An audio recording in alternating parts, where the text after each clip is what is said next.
କେମିତି ଚାଷ ହଉଥିଲା କ'ଣ ଯୋଉ ବିଲ ଫାଡ଼ି ଏତେ ପ୍ରବଳ ଚାଷ ହଉଥିଲା ଯେ ହଜାର ହଜାର କୁଇଣ୍ଟାଲ ଧାନ ଆମେ ତ ନିଜେ ଛୋଟ କାଟିଆ ଚାଷ କରିକି ଆମେ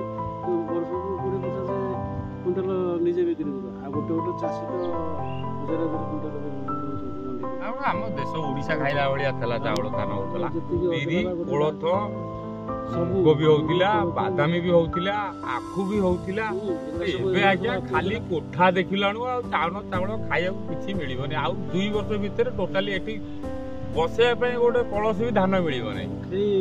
ବଜାରରେ କିଣିକି ଆଣିକି ଧାନ ମୁଠାଇ ବସେଇବେ ଦୁବ ପତ୍ର ବି ଗୋଟେ କିଣିକି ଆଣି ବସେଇବେ ଗାଁର ପରିସ୍ଥିତି ଏଇ ପ୍ରକାର ଆଜ୍ଞା ସହରର ଯାହା ହଉଥିବ ଆପଣ ମାନେ ରହୁଛନ୍ତି ଜାଣୁଥିବେ ଆମେ ଗାଁରେ ଦେଖନ୍ତୁ 10ଟା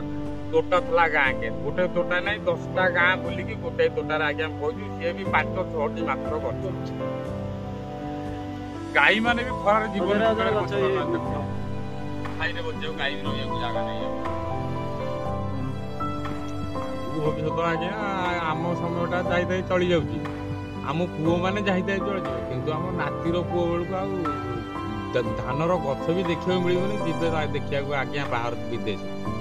ଶିଖିବାକୁ ଯିବେ ବିଦେଶକୁ ଧାନ କେମିତି ଚାଷ ହୁଏ ଏଠି କୃଷି ଏରିଆ ହେଇ ଆଜ୍ଞା ଧାନ ଜାଗାରେ କୋଠା ରୁଆ ହଉଛି ଆଉ ଚାଷ ଜମିର ସବୁ ଜାଗା ଆଜ୍ଞା ବିକିକି ଦେଖୁନାହାନ୍ତି ଗଦା ପଥର ଗଦି ଚାଷ ପୁରା ବନ୍ଦ ହେଇଗଲାଣି ଚାଷ ଆଉ ନାହିଁ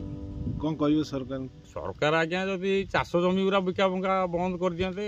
ତାହେଲେ ଆଜ୍ଞା ଠିକ ହୁଅନ୍ତା ଭବିଷ୍ୟତ ଯୁଗକୁ ପିଲାମାନଙ୍କୁ ଖାଦ୍ୟଶସ୍ୟ ଆମ ଦେଶରୁ ନିଜର ମିଳନ୍ତା